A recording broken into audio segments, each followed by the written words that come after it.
Teman-teman sekalian, ada kemudian yang mengcounter ya bahwa iyalah Qatar itu cadangan minyaknya lebih besar dari jumlah penduduknya karena Qatar itu memang negara kecil ya. Tapi jangan lupa teman-teman sekalian bahwa seberapapun kayanya, seberapapun melimpahnya sumber daya alam, tetapi kalau kemudian menentang larangan Allah Subhanahu wa taala, maka tidak akan berarti apa-apa gitu.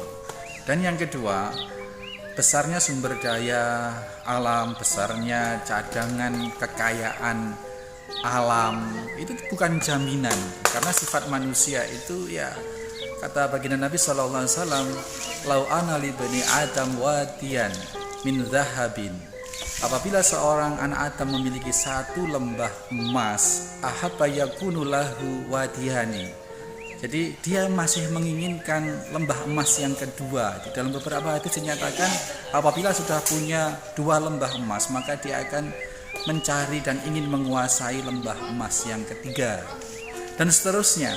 Dan mulut manusia, perut manusia tidak akan pernah merasa cukup.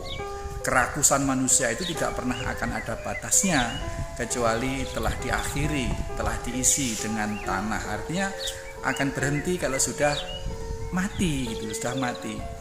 Artinya apa teman-teman sekalian? Artinya kekayaan alam yang melimpah tidak merupakan jaminan kemakmuran suatu negeri apabila person-personnya, para penyelenggara negaranya masih dihinggapi hubud dunia, masih dihinggapi kerakusan, sehingga tidak ada pemerataan kekayaan, tidak ada memikirkan nasib orang lain dan lain sebagainya.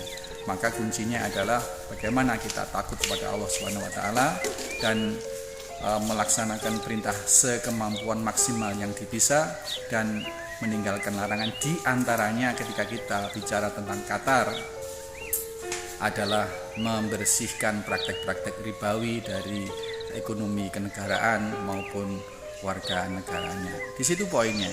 Sekali lagi, cadangan kekayaan, melimpahnya kekayaan alam suatu negeri bukan satu jaminan akan makmur. Indonesia ini negara sebenarnya memiliki sumber daya yang paling kaya raya.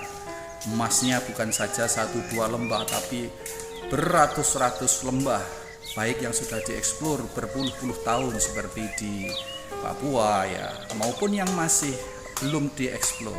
Belum lagi panas bumi, gunung kita, Gunung Merapi, Gunung Semeru, ini merupakan cadangan sumber daya alam yang luar biasa besar. Ke depan energi listrik dan lain sebagainya cukup dicukupi dari sumber daya panas bumi, dan itu Indonesia yang punya cadangan terkaya terbesar. Jadi kurang apa Indonesia? Kurang apa? Ya, jadi kalau ngomong masalah Qatar itu pantas saja negara sumber daya alamnya lebih besar dari jumlah penduduknya dan lain sebagainya. Tetapi kembali pada komitmen dari political will dari pejabat-pejabat pemerintah maupun para penyelenggara negara sebagai pejabat ataupun sebagai manusia biasa. Kalau sudah melanggar larangan Allah Subhanahu wa taala, maka kehancuran demi kehancuran yang akan terjadi. Jadi teman-teman sekalian, simpel saja sebenarnya cara berpikir kita, mudah-mudahan bermanfaat.